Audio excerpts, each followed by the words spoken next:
সম্মানিত দর্শক এবং শ্রোতাবৃন্দ,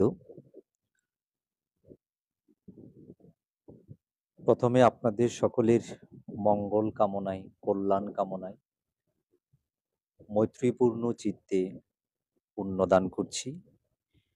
আশা করছি সকলে ভালো আছেন, সুস্থ আছেন, সেটাই কামনা করি, প্রার্থনা করি। ঘোষণা দিয়েই লাইভে এসেছি দ্বিতীয়বারের মতো, এবং প্রসঙ্গটি নিশ্চয়ই আপনারা জানেন। যাকে নিয়ে পরপর আলোচনা করবার চেষ্টা করছি, পুরো বিষয়টা বুঝবার চেষ্টা করছি। বর্তমান সময়ের যেটা আলোচিত, সমালোচিত ঘটনা আমাদের সকলের অত্যন্ত শ্রদ্ধাস্পদ এবং দেশে বিদেশে ব্যাপক পরিসরে যিনি পরিচিত,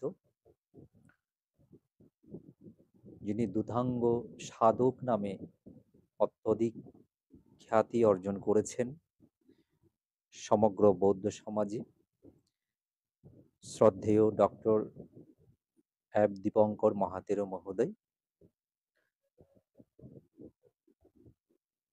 আজকেও একটু বিষয়টি নিয়ে আলোচনা করবার জন্যে মূলত লাইভে এসেছি। আশা করছি আপনারাও অনেকে আছেন, থাকবেন।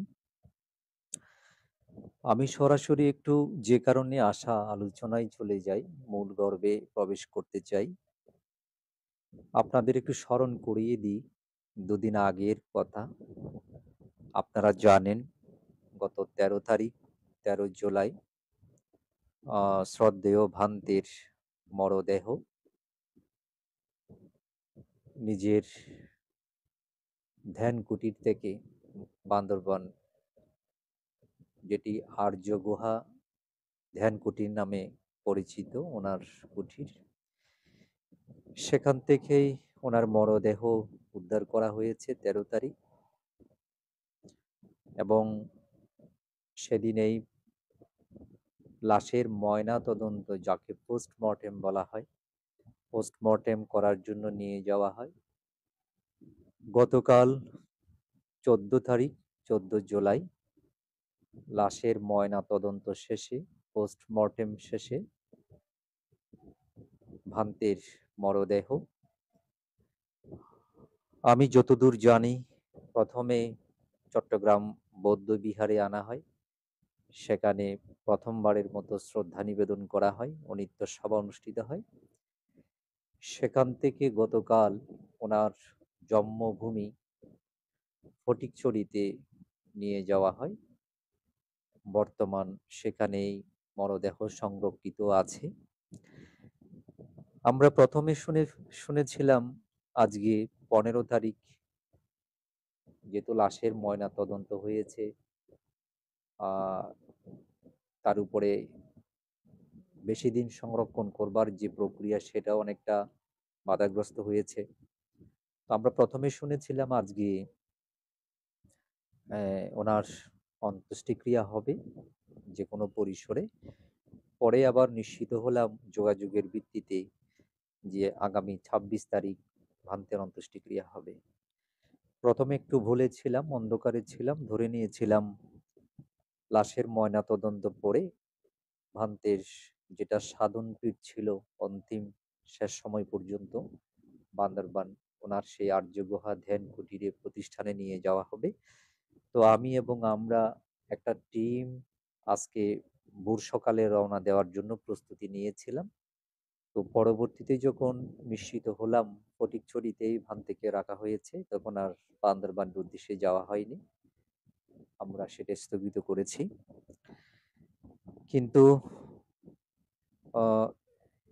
আলোচনা একটু করতে চাই, গতবারের সূত্র ধরে আজকেও একটু আলোচনা করতে চাই। সেটা হচ্ছে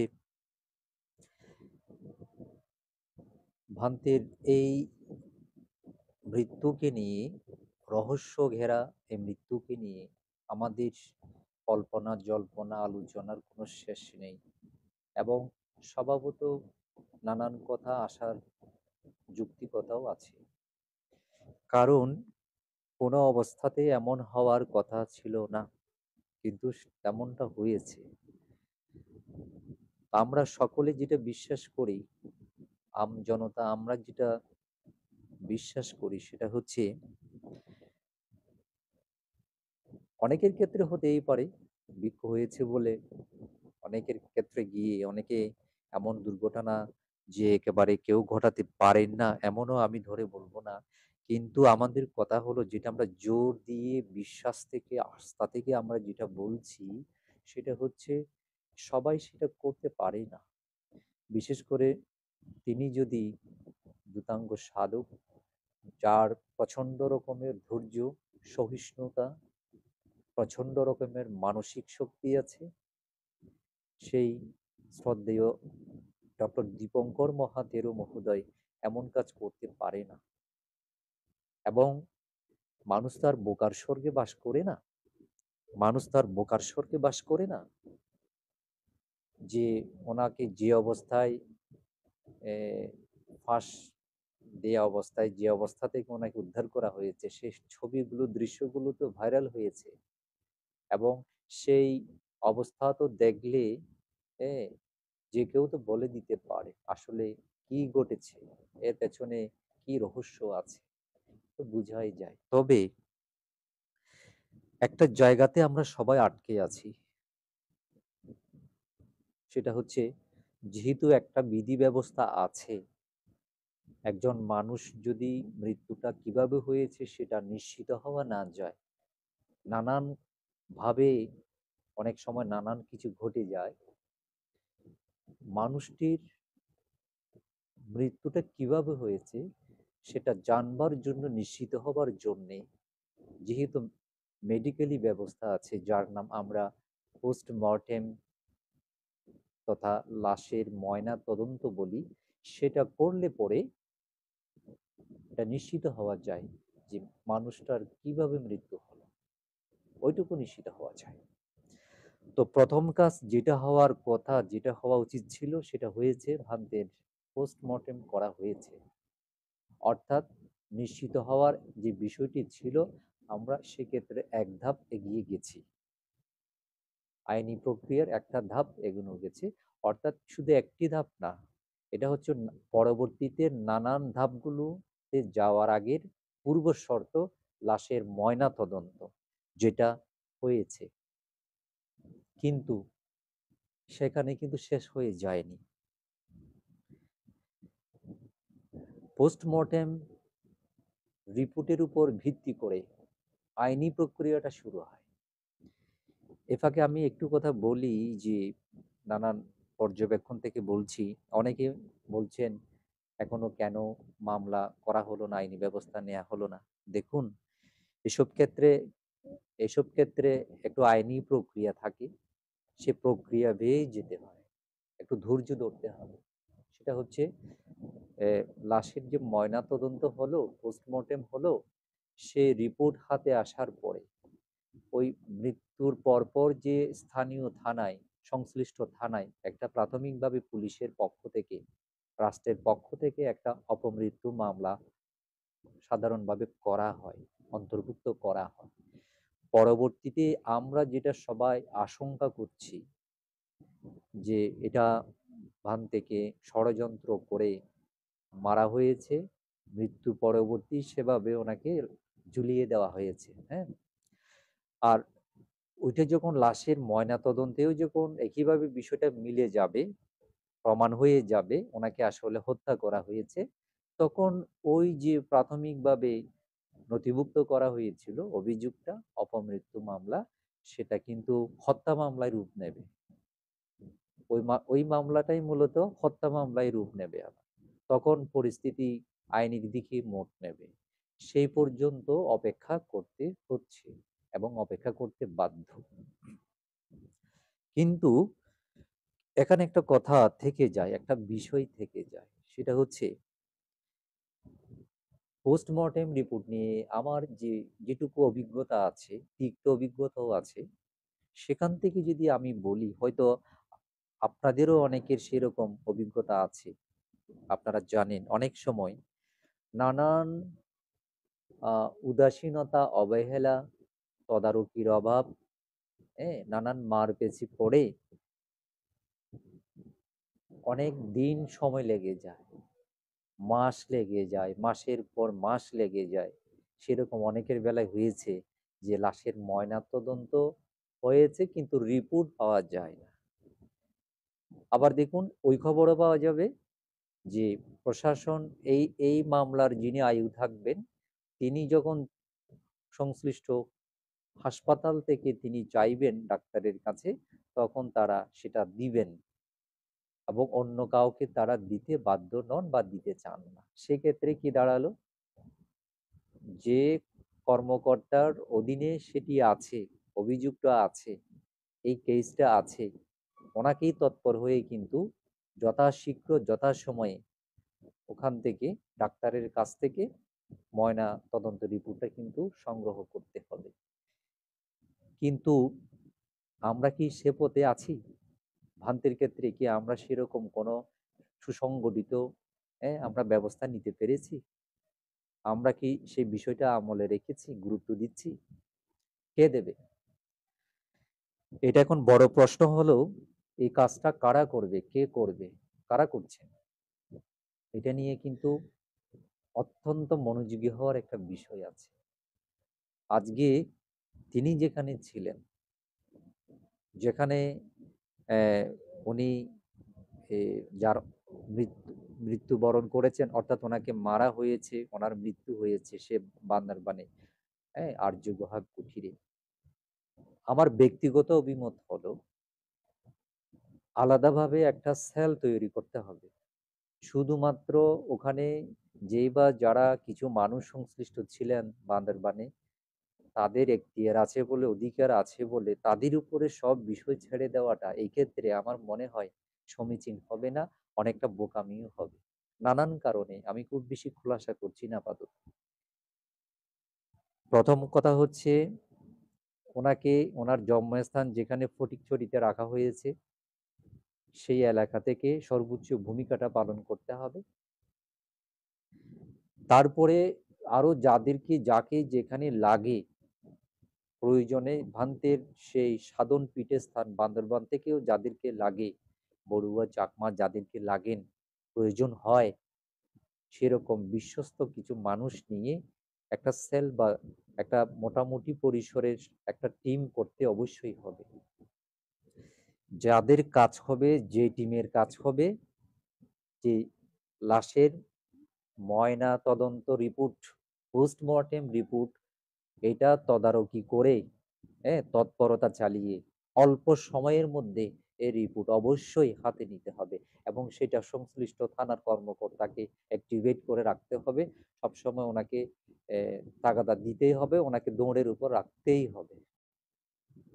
আর এক্ষেত্রে আমি বিনয়ের সাথে বলতে চাই, আমাদের মাননীয় সংঘ সমাজের কি কোনো ভূমিকা থাকবে না? আমরা কি শুধু ফেসবুকে একটা একটা করে বিবৃতি দিয়ে ক্ষান্ত হয়ে যাব?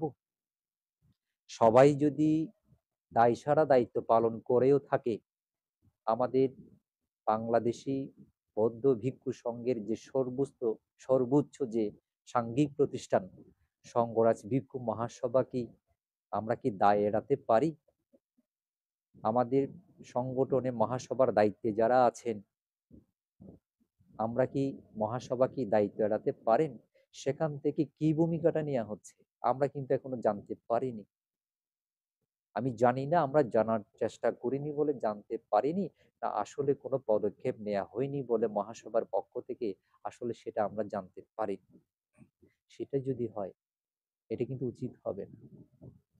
ওনার সুনির্দিষ্ট বিহার ছিল না, দায়ক দায়িকা ছিল না, এটা যেমন ঠিক, তিনি তো সংঘের একজন সদস্য এবং গুরুত্বপূর্ণ আলোকিত একজন সাংঘিক ব্যক্তিত্ব, একজন বরেণ্য সাংঘিক ব্যক্তিত্ব। তিনি সেই পথে না গেলে, সেই জীবন, সেই জায়গা বেছে না নিলে, আমাদের সাথে থাকলে তিনি সবার 10 জনের মধ্যে একজন হয়ে থাকতেন। তিনি যে কোনো স্থানে, যে কোনো বিহারে ওনার কিন্তু স্থান হতো। তিনি এইসব ছেড়ে তিনি প্রকৃত ভিক্ষুদের স্বাদ ভিক্ষু জীবনের সেই স্বাদ গ্রহণ করবার জন্য কিন্তু তিনি অরণ্যচারী হয়েছিলেন। এই কথা আমরা ভুলে গেলে চলবে না, যেটা আমরা সকলে পারবো না, পারছি না। অনেক কারণ, ইচ্ছা থাকলে অনেক সময় আমরা পারছি না অনেক। তো সেক্ষেত্রে গিয়ে সুনির্দিষ্ট কারো উপর ছেড়ে না দিয়ে আমাদের সবাইকে তো এটা নিয়ে সতর্ক হতে হবে। বিশেষ করে সংঘ সমাজ মাননীয়, যার সংঘ সমাজের যে একটা নেতৃত্ব আছে, যার দিকে সবাই চেয়ে আছে, মহাসভা, মহাসভার পক্ষ থেকেও তো সেরকম একটা উদ্যোগ নিতে হবে। বিশেষ করে এই যাদের দ্বারা সম্ভব, এরকম সংঘের মধ্যে মহাসভার পক্ষ থেকে একটা ছোট সেল, 2-4-5 জনের, শুধু এটা নিয়ে পড়ে থাকার জন্য একটা সেল তো করা যায়। সেরকম কোনো সংবাদ কিন্তু এখনো বৌদ্ধ সমাজ পাইনি, আমরা পাইনি। আমাদের মধ্যে এমনও আছে ভিক্ষু সংঘ, বিশেষ করে মহাসভার পক্ষ থেকে যদি উদ্যোগ নেওয়া হয়, এটা নিয়ে খোদ মাননীয় স্বাস্থ্যমন্ত্রী বরাবর এটা যোগাযোগ করে যে লাশের ময়না তদন্ত 24 ঘন্টার মধ্যে উপস্থিত করা, হাজির করা সম্ভব, সে লাশের ময়না তদন্ত শুধু আমাদের তদারকির অভাবে, আমাদের দায়সারা কাজের বা নেতৃত্বের দোষে এটা যদি দিনের পর দিন লেগে যায়, আমরা কি এটা ভেবেছি এটা এখন যেভাবে মাঠ গরম আছে এ ধরনের একটা জঘন্যতম ঘটনার বিপরীতে কিছুদিন যখন হয়ে যাবে, এটা যখন মাস গড়াবে, এটা ধীরে ধীরে ধীরে ধীরে কিন্তু তিত হয়ে যাবে, গুরুত্ব হারাবে। সেটা করতে দেওয়া কি উচিত হবে?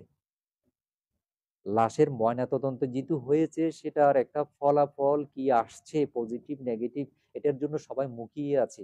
অনেকে সেটার জন্য কোনো কর্মসূচি দিতে পারছে না, বা অনেকে দুর্দুল্যমান অবস্থায় আছে, পরিস্থিতি কোন দিকে যায়। তো সেক্ষেত্রে গিয়ে আমি মনে করি টপ প্রায়োরিটি, সর্বোচ্চ প্রাধান্য দিতে হবে স্বল্প সময়ের মধ্যে যে কোনো ভাবে আপনার যোগাযোগ রেখে, জারি রেখে লাশের ময়না তদন্ত রিপোর্ট সহসা এটা কিন্তু নিতে হবে, এবং এটা করার প্রচুর সুযোগ আছে। এখন আপনারা আছেন বলে, আমাদের মতো ছোটখাটো আমরা যারা আছি, আমরা কিন্তু অনেকটা এটা নিয়ে খুব বেশি আমরা আগ বাড়িয়ে আমরা কিছু করতে পারছি। কারণ আপনারা বড়জনেরা আছেন, নেতৃত্বে স্থানীয় আছেন আপনারা, হ্যাঁ, আপনারা দেখবেন, করবেন। আমরা সেই আশায় অনেক সময় মুখিয়ে থাকি আপনাদের দিকে। কিন্তু আপনারা কি করতেছেন? করছেন? দায়িত্ব নিয়েছেন, নিচ্ছেন, কিছু ভেবেছেন? না ভাবলে কেন ভাববেন না? কেন ভাববেন না? আমি বিনয়ের সাথে বলবো, আমাদের আ সংঘরাজ ভিক্ষু মহাসভার পক্ষ থেকে এই বিষয়ে যাতে আলাদাভাবে একটা তাগিদ আসে, গুরুত্ব দেয়া হয়, উদ্যোগ নেয়া হয়। আমি এই এই ময়না তদন্তের বিষয়টা রেখে আরেকটু আমার আলোচনার ছোট ছোট আজকে আরো কয়েকটা পয়েন্ট আছে, দিক আছে, আমি এগুলোতে একটু যেতে চাচ্ছি। লাশের ময়না তদন্ত রিপোর্ট হাতে আসার পরে আমরা তো পুরোই আশাবাদী যে এটা হত্যা প্রমাণিত হওয়ার সম্ভাবনা অনেক বেশি, এবং এটাও কিন্তু আহ, অপ্রিয় হলেও সত্য বলে রাখছি, লাশের ময়না তদন্ত রিপোর্টেও 9/6 হয়, দুর্নীতি হয়।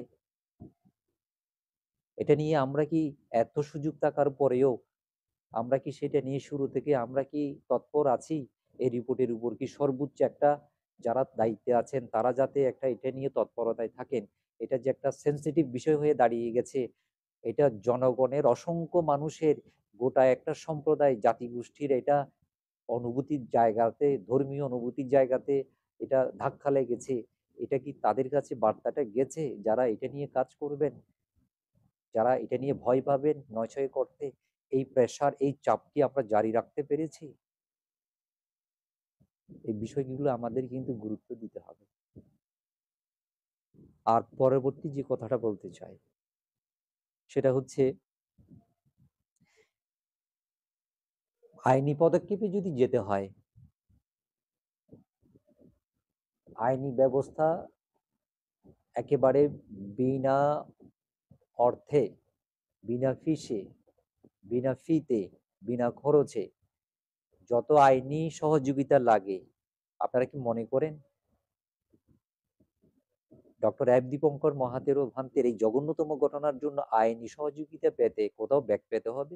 অসংখ্য জন বেরিয়ে যাবে, জাতি ধর্ম নির্বিশেষে বেরিয়ে যাবে। এখনো অনেকে একেবারে হাত ধুয়ে বসে আছে। আমরা সেদিক দিকেও ভাবতে হচ্ছে না। হ্যাঁ, আইনি পদক্ষেপ নিতে হলে এই আইনি লড়াই যেটা লড়তে হবে দোষীদের আইনের আওতায় আনার জন্য, সেক্ষেত্রে আইনি সহযোগিতা পেতে অন্তত বেগ পেতে হবে না। এই নিশ্চয়তা অন্তত আমরা দিতে পারি, সে ভরসা মানুষের উপর মানুষ হিসেবে আমাদের আছে। বাকি যে কথাটা বলতে চাই, ইদানিং কিছু কুতর্ক, আমি বিতর্ক বলবো না, কিছু কুতর্ক দেখে খুবই হতাশ হচ্ছি, লজ্জা পাচ্ছি।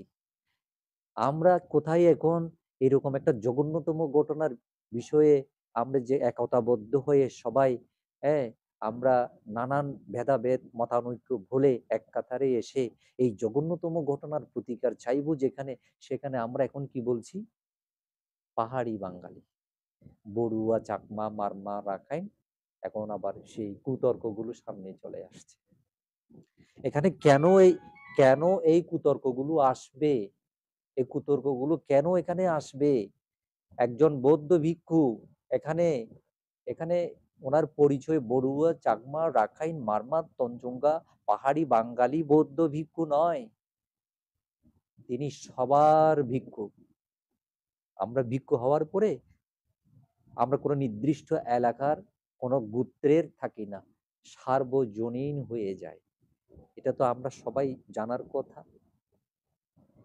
সঙ্গে যখন আমরা প্রবেশ করি, এখানে আর ব্যক্তিগত বা বলতে আর কিছুই থাকে না, সুনির্দিষ্ট কোনো গোত্র বলতে কিছু থাকে না। এই যেমন ধরেন, অসংখ্য নদী ছড়িয়ে ছিটিয়ে আছে, নদী আর সাগর। এই নদী, অসংখ্য নদী আর সাগর যখন সমুদ্রে গিয়ে মিলিত হয়, আর কোনো নদী নদী আর সাগরের কি কোনো পরিচয় থাকে? একটাই পরিচয় হয়ে যায়, সমুদ্র। ঠিক একইভাবে আমরা যে সম্প্রদায়, গোত্র, বংশ, পরিবার থেকে আসি না কেন, যখনই আমরা সঙ্গে প্রবেশ করি, আমাদের একটাই পরিচয়, আমরা সঙ্ঘ সদস্য, আমরা বৌদ্ধ ভিক্ষু, বৌদ্ধ ধর্মীয় গুরু, আমরা সার্বজনীন হয়ে যাই। সবার কল্যাণে আমাদেরকে নিজেদেরকে বিলিয়ে দিতে হয়। এটাই তো আমাদের ধর্মতা। আজকে আমরা সেই আদর্শ থেকে আমরা বিচ্যুত হয়ে আমরা কুতর্কে লিপ্ত হয়েছি। এটা কি আমাদের সাজে? আমি তো অবাক। কেউ লিখছে একটা আপদ বিদায় হয়েছে, মানে পাহাড় থেকে।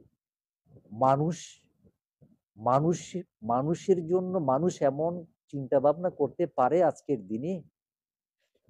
একজন শত্রু যদি মৃত্যুবরণ করে মারা যায়, আরেকজন শত্রু তার জন্য দুঃখ প্রকাশ করে অনুতপ্ত হয়, সেটা করতে না পারলে নিদেন পক্ষে মৌনতা অবলম্বন করে, কেউ লম্পজম্প করে আস্ফালন করে বলে মরে গিয়েছে, ভালো হয়েছে। আমরা কোথায় আছি? আমরা মানুষ হতে পেরেছি এখনো? আর একদল আমরা বলছি যে বড়ুয়া বৌদ্ধদের মধ্যে অনেকে যে বড়ুয়া ভান্তে এই জন্য মেরে ফেলেছে। আমরা এটা বলে গেলে চলবে না। তিনি যেখানে ছিলেন, আমরা বড়ুয়া বৌদ্ধ বেশি ছিল না সেখানে।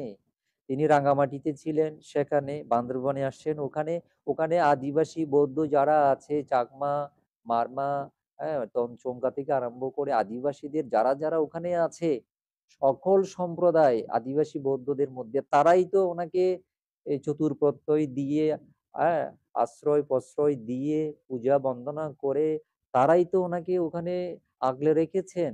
এটা কি এটা কি মিথ্যা? এটা কি অস্বীকার করার কোনো জো আছে? যে আজকে যে কোনো এরকম একটা ঘটনা ঘটলো, তখন আমরা অনেকে বিচার করছি বড়ুয়া ভিক্ষু বলে সেখানে এরকম হয়েছে।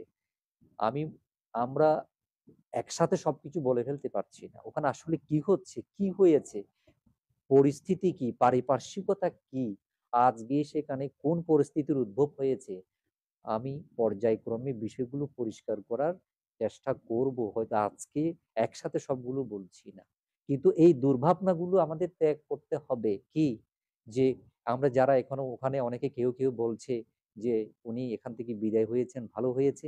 আবার বড়ুয়াদের মধ্যে অনেকে বলছি বড়ুয়া ভিক্ষু বলে সেখানে এরকম একটা ঘটনার শিকার হলো।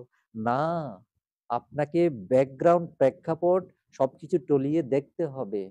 হ্যাঁ, এগুলো করতে কি হচ্ছে, এটা আমাদের ভাবনা যে ভুল, আমি পুরো পর্যায়ক্রমে সেটা প্রমাণ করে দেব।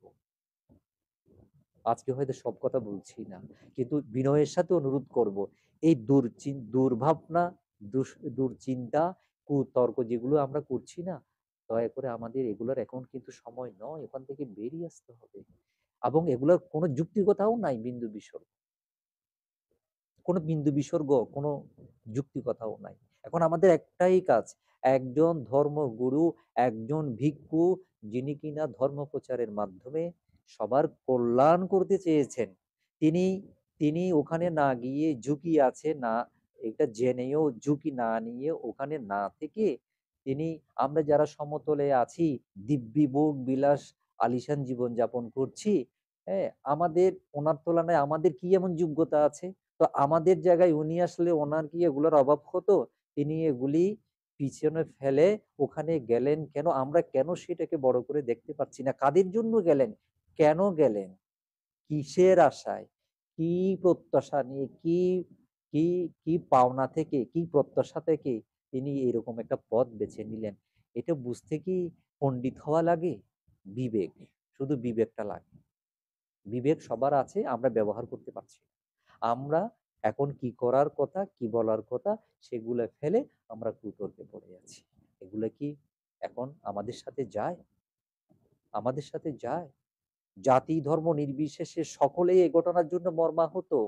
সবাই এটার আসল রহস্যটা জানতে চায়। যে বা যারা এই ঘটনা করেছে, সে স্বজাতি স্বগোত্রীয় সধর্মী, সে যেই হোক, এমন জঘন্যতম নিকৃষ্টতম ঘটনা কে করেছে, এটা জানতে হবে, এটা পরিষ্কার করতে হবে, পরিষ্কার হতেই হবে। আমরা আজকে এটাও চোখে পড়ার মতো একটা বিষয়, আজকে এটা যদি এমন হতো যে অন্য কোনো সম্প্রদায় এটা করেছে, আমরা এতক্ষণ কি, আমরা এভাবে এটা নীরব ভূমিকা পালন করতাম? এটা কেমন কথা? পাপ পাপ, অন্যায় অন্যায়, অবিচার অবিচার, অনাচার অনাচার, সব জায়গাতে অনাচার, সে যেই করুক। এখানে তাদের কোনো জাত ধর্ম সম্প্রদায় সীমারেখা থাকতে পারে না। এবং এমন যারা করবে, সে যেই হোক না কেন, তার একটাই পরিচয়, সে অপরাধী, সে খুনি, সে মানবতার বিরোধী। সে যেই হোক না কেন, তার বিরুদ্ধেই তো আমাদের অবস্থানটা হতে হবে, তাই না? নিদেন পক্ষে সে কে, এই জঘন্যতম কাজটা কারা করলো, এটা ফাইন্ড আউট করা এখন আমাদের সকলের নৈতিক দায়িত্ব। এটুকু কাজ তো আমাদের করতে হবে। মৃত্যুর পরবর্তী যিনি নিজেকে উৎসর্গ করলেন এই অল্প সময়ের মধ্যে, যার বর্ণাঢ্য একটা জীবন হতে পারতো, আরো অফুরান সম্ভাবনা ছিল, সেই রকম একটা জীবন উৎসর্গ করে দিলেন তিনি। তার জন্য কি আমাদের এতটুকু করার কোনো করণীয় থাকবে না? এটা কোনো রাক্ষসের বিষয় না, নৈতিকতার মানদণ্ডের বিচারের বিষয় এটা আজকে। হ্যাঁ, তিনি মরে গেছেন, আমরা কিছু ওনার জন্য করলেও না করলেও, সুখ জানালেও না জানালেও, ব্যবস্থা নিলেও না নিলেও, ওনার কিছুই আসে যায় না। আপনারা এটা ভালো করে জানেন। করতে হচ্ছে নিজেদের স্বার্থে, করতে হচ্ছে যারা আছে তাদের স্বার্থে, করতে হচ্ছে একটা দৃষ্টান্ত রেখে যাওয়ার জন্যে। যিনি গেছেন তার জন্য নয়, তার জন্য নয় তো। আমরা কেন করছি, আমরা কেন এসব কথা বলছি, কেন এরকম একটা অনাচার ফলে কারো উপর কেন বিজ্ঞ হওয়ার পরেও আমরা সরব হই? এখানে রাগ খুব কাজ করে, প্রাধান্য পায়, এটা মুখ্য বিষয় নয়। আমরা ওইটা ভেবে আমরা সক্রিয় হই, কিছু কিছু মানুষ, এমনকি ভিক্ষু হওয়ার পরেও এটাও যে যে আমরা তো থাকবো না শত বছর ধরে, এই ঘটনাগুলো তো আর আজকে একটার পরে থেমে যাবে না, হবে নানান কারণে। দিন যায়, দিন ভালো, আসে দিন আরো খারাপ, এগুলো ভবিষ্যতেও হবে। ফলে কি করতে হয়, কিভাবে এই বিষয়গুলোকে হ্যান্ডেল করতে হয়, এবং এই এমত অবস্থায় আমাদের কার কি করণীয় থাকবে, ভূমিকা থাকবে, এমন দৃষ্টান্তগুলো তৈরি করার জন্য আমরা মূলত কথা বলি, কিছু করবার চেষ্টা করি, তাই না? এবং সব থেকে বড় কথা হলো, একটা পাপ, একটা অন্যায়কে ঠেকিয়ে দেওয়ার না হলে আরো 10টা অন্যায় এগুলো তৈরি হবে। একটা অন্যায়কে যদি রোধ করে দেওয়া যায়, আরো 10টা অন্যায় রোধ হবে। তো এক্ষেত্রেও আমরা মোটামুটি সেটা বুঝাতে চাচ্ছি, নানান মতানৈক্য, বিভেদ, এগুলা কুতর্ক বাদ দিয়ে আসুন, কাজের কাজটা আমরা করি, এখন কাজের কাজটা করি। আমাদের মূল কাজ যেগুলো করণীয়, এখন আমাদেরকে সেটাই করতে হবে। এটা যে কারো উপর হতে পারতো, বড়ুয়া ভিক্ষু, রাখাইন ভিক্ষু, চাকমা ভিক্ষু, মারমা ভিক্ষু, আদিবাসী ভিক্ষু, হ্যাঁ, বাঙালি ভিক্ষু, এটা বড় বিষয় না। পরিস্থিতি বিচার করলে যেটা বুঝে পাবেন, এটা যে কারো উপর হতে পারে, হতে পারত, হবে। তো হলে কি করতে হবে? এটাই এখন সব থেকে বড় কথা, বড় প্রশ্ন, গুরুত্ব পাওয়ার বিষয়। আমি বিনয়ের সাথে অনুরোধ করছি, যারা আমার আজকের এই আলোচনা দেখছেন, শুনছেন, একটু আমলে নিবেন, বিবেচনা করবেন এবং অন্যদেরকে একটু বুঝাবেন, বলবেন, নিদান পক্ষে একটু ছড়িয়ে দেবেন যে আসলে যে ভুলের মধ্যে অনেকে ভুল করছে। আমি আর কথা বাড়াবো না। আমি এই পাহাড়ি বাঙালি বৌদ্ধ যে কুতর্ক, এটা নিয়ে একটু বলবার জন্য আজকে এসেছিলাম। পোস্টমর্টেম রিপোর্ট এবং সেটা আহ, সহসা হাতের নাগালে নিয়ে আসা, তার পরবর্তী করণীয়, আমাদের কার কি করণীয়, এই বিষয়গুলো, আইনি পদক্ষেপ কি হবে, এই বিষয়গুলো নিয়ে, এবং আমাদের মাননীয় সংঘের পক্ষ থেকে আমরা কি করতে পারি, হ্যাঁ, এই বিষয়গুলো নিয়ে কথা বলার জন্য একটু এখানে এসেছিলাম আজকের আলোচনা। আমি আজকেই যে শেষ হয়ে যাবে তা না, আমার ইচ্ছা এটা, হ্যাঁ, আমরা এখন এই সৎ ইচ্ছা থাকলে আমরা সেখানে ছুটে যেতে পারছি না বিভিন্ন কারণে। কিন্তু আমাদের যেটা দৃঢ় সংকল্প, এটা শেষ না দেখে আমরা হাল ছাড়ছি না। এটার কোনো কিনারা হতেই হবে, হতেই হবে, কারো না কারো হাত ধরে এবং আমাদের সকলের সম্মিলিত প্রচেষ্টায়, হ্যাঁ, যারা দেশে বিদেশে সবাই যারা আছেন, হ্যাঁ, এই অনাচারের বিরুদ্ধে আমাদের একটা আন্দোলন হতেই হবে, শান্তিপূর্ণ আন্দোলন হতেই হবে, প্রতিবাদ হতেই হবে। এর নেপথ্যে যেই বা যারা আছে তাদেরকে মুখোশ উন্মোচন করতেই হবে। এটাই হচ্ছে আমাদের মূলত বর্তমান সময়ে সবার দাবি। এটা এটা আমাদের সকলের করণীয় হওয়া উচিত। আর শেষে যে কথাটা বলে শেষ করব, দায়িত্ব নিয়ে বলছি, যাদের, যারা কিনা আমার বৌদ্ধ সম্প্রদায়ের আদিবাসী ভাই বোন, মা বাবা, কেউ যদি এমন মনে করে থাকেন এখানে বড়ুয়া বনাম আদিবাসী ভিক্ষু বিষয় এই সেই, এরকম যদি বিভেদ গুণাগ করেও থেকে থাকে, আমি সবার উদ্দেশ্যে বলতে চাই, অনেকে জানেন না, যারা আমার আশেপাশে আছে, কক্সবাজার জেলায় আছে, তারা জানে, তাদের জন্য বলছি না, সবার জন্য বলছি, দেশে বিদেশে যারা আছে সবার জন্য বলছি একটা কথা, নানান কারণে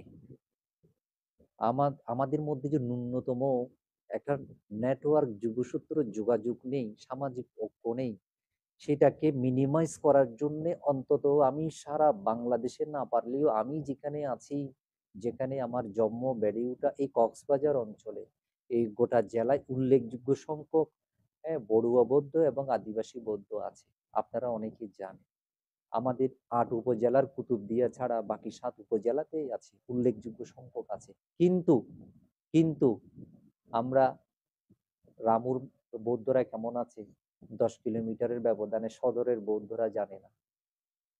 উখিয়ার বৌদ্ধরা কেমন আছে টেকনাফের বৌদ্ধরা জানে না। টেকনাফের বৌদ্ধরা কেমন আছেন উখিয়ার বৌদ্ধরা জানে না। চকরিয়ার বৌদ্ধরা কেমন আছেন মহেশখালীর বৌদ্ধরা জানে না। পেকুয়ার বৌদ্ধরা কেমন আছে চকরিয়ার বৌদ্ধরা জানে না। আজকে দীর্ঘ সময় ধরে আমাদের এই নাজুক অবস্থা, এটার কারণে কিন্তু আমাদের মাসুলও কম দিতে হচ্ছে না, হয়নি। তো আমি এই দীর্ঘ একটা চিন্তা ভাবনা থেকে তখন আমি একটা নেটওয়ার্ক তৈরি করার জন্য, নিজেদের মধ্যে সামাজিক ঐক্য তৈরি করবার জন্য মূলত এই কক্সবাজার জেলা বৌদ্ধ সুরক্ষা পরিষদ নাম দিয়ে একটা প্ল্যাটফর্ম তৈরি করেছিলাম 17 সালে। খবর নিয়ে দেখেন 17 সাল থেকে এই 6 বছরে অসংখ্য সমস্যা সমাধান করেছি।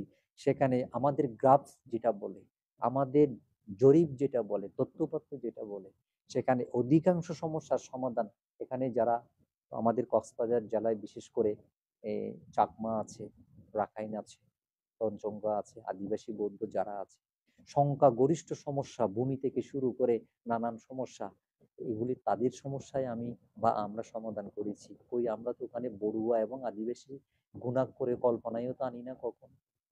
আমরা আমরা সকলের সংকট একই, আমাদের সকলের সমস্যা একই, আমাদের কষ্ট দুঃখও একই, কিন্তু আমরা এক হতে পারি না। কিন্তু এক হয়ে থাকলে কিছু বিষয়, যে এক বিপদে আপদে সংকটে দুঃসময়ে একজন আরেকজনের পাশে থেকে সবগুলো না পারলেও কিছু সমস্যার সমাধান করা যায়, সেই প্রত্যাশা এবং স্বপ্ন নিয়ে আমি এই বৌদ্ধ সুরক্ষা পরিষদ কক্সবাজার অঞ্চলে দাঁড় করিয়েছিলাম, এবং সেই ফল প্রত্যাশা অনুযায়ী সেটা আমরা দিতে পেরেছি কিনা, সমাজ পেয়েছে কিনা খোঁজ নিয়ে দেখেন। এবং এই পরিষদে বৌদ্ধ বলতে যারা আছে, চাকমা, রাখাইন, পঞ্চমকা, বড়ুয়া, এই কক্সবাজার অঞ্চলে যারা আছে সকলের প্রতিনিধিত্ব আছে। সকলে আমরা সক্রিয়ভাবে কাজ করছি। কত ভালো লাগে সবাই মিলে মিশে থাকলে, এবং সবাই মিলে মিশে একটা নেটওয়ার্ক করতে পেরেছি বলে খবর নিয়ে দেখেন। যে কোনো বিপদে আপদে কে যাচ্ছে না যাচ্ছে আমরা দেখি না, আমরা আছি অন্তত। সে রাত দুটো হোক কিংবা ভর দুপুরে হোক, যে কোনো সংকটে আছি, সেটা যদি ন্যায্য হয়। কই আমরা তো সেখানে আদিবাসী বা বড়ুয়া, বাঙালি এসব টানাপোড়েন তো আমাদের মধ্যে নেই। তো আমি এই কথাগুলো বললাম এই কারণে যে এই ধরনের এগুলো হচ্ছে কি হীনমন্যতা, এগুলি আমাদের মধ্যে যাদের মধ্যে কাজ করে না, হীনমন্যতা। বৌদ্ধ সম্প্রদায় তো দূরের কথা, অন্য সম্প্রদায়ের মধ্যেও অন্য সম্প্রদায়েরও যদি কেউ যদি ক্ষতিগ্রস্ত হয়, নিপীড়িত হয়, নির্যাতিত হয়, সাধ্যমতো চেষ্টা করি, প্রকাশ্যে না পারলে আড়ালে আবডালে থেকে পাশে থাকতে চেষ্টা করি। এবং ভুল করেও ভুল করেও আমরা কিছু মানুষ একতাবদ্ধ হয়েছি বলে, স্বজাতি স্বগোত্রীয় বলে, একই ধর্মের বলে অন্য সম্প্রদায়ের কারো মানুষের বিন্দু বিসর্গ ক্ষতি করি না। বাস বিচার ছাড়া কিন্তু আবার ঝাঁপিয়েও পড়ি না। হুম? শুধুমাত্র যে আমরা নিজেদের নিজেদের সীমারেখায় থেকে, হ্যাঁ, নিরীহ অথচ নিপীড়িত হচ্ছে, নির্দোষ কেউ কারো পাশে নাই, সে সমস্ত বিষয় দাঁড়ালে সেখানে সমস্ত বাধা ডিঙ্গিয়ে ঝুঁকি নিয়ে আমরা আছি অন্তত সেখানে, এটা সবাই জানে। নিজেদের কথা একটু বললাম, লজ্জাও লাগে, এরপরে বলেছি এই কারণে যে আপনাদেরকে এই বার্তাটা দিতে চেয়েছি যে এ ধরনের হীনমন্যতা, এই দীনতা, মনের দৈন্যতা, এগুলো নিয়ে পড়ে থাকার সময় নয় এখন। আসুন সবাই মিলেমিশে মানুষ হিসেবে মানুষকে বড় করে দেখি। অপরাধ সবসময় অপরাধ, অত্যাচারী সবসময় অত্যাচারী হয়, সে যে হোক না কেন, আমি আপনি বলে কথা না, সে যে হোক না কেন, অত্যাচারী সবসময় অত্যাচারী, পাপ সবসময় পাপ, সর্বকালে সর্বদেশে পাপ সবসময় পাপই হয়। হ্যাঁ, সেই দৃষ্টিকোণ থেকে আমাদেরকে দেখতে হবে, ন্যায়কে ন্যায়, অন্যায়কে অন্যায়। আপনি যদি মনে করেন যে আপনি ন্যায় অন্যায় দেশ কাল পাত্র বিবেচনা করে আপনি করবেন, তাহলে আমি বলবো আপনি আসলে প্রকৃত প্রতিবাদী মানুষ নয়, প্রকৃত মানুষ আপনি হতে পারেননি বা আমি হতে পারিনি, যদি আমার সেই সব বিবেচনায় যদি আমার ন্যায় অন্যায়ের প্রতিবাদ করতে হয়। আশা করছি আমার কথাগুলো খারাপভাবে নেবেন না, বাছ বিচার করবেন সেই প্রত্যাশা রেখে সকলে আসুন আমরা, এরকম একটা জঘন্যতম ঘটনা ঘটে গেল, এই ঘটনার বিপরীতে, হ্যাঁ, আমরা সবাই মিলে কি করতে পারি, এই অন্যায়ের বিরুদ্ধে আমরা কতটা সোচ্চার হতে পারি। হ্যাঁ, এখনো পারিপার্শ্বিকতা চতুর্দিকে তাকালে অবাক লাগে, চারদিকে শুনশান নীরবতা, যেন কিছুই হয়, কিছুই হয়, কিছুই হয় না। কেন আমাদের এমন দৈন্যতা? ধরেন আমি ধরে নিলাম যে এটা, ধরেন একদিকে প্রমাণিত হয়েছে এটা হত্যা, এবং হত্যাটা এটা পাহাড়ি কোনো সংগঠন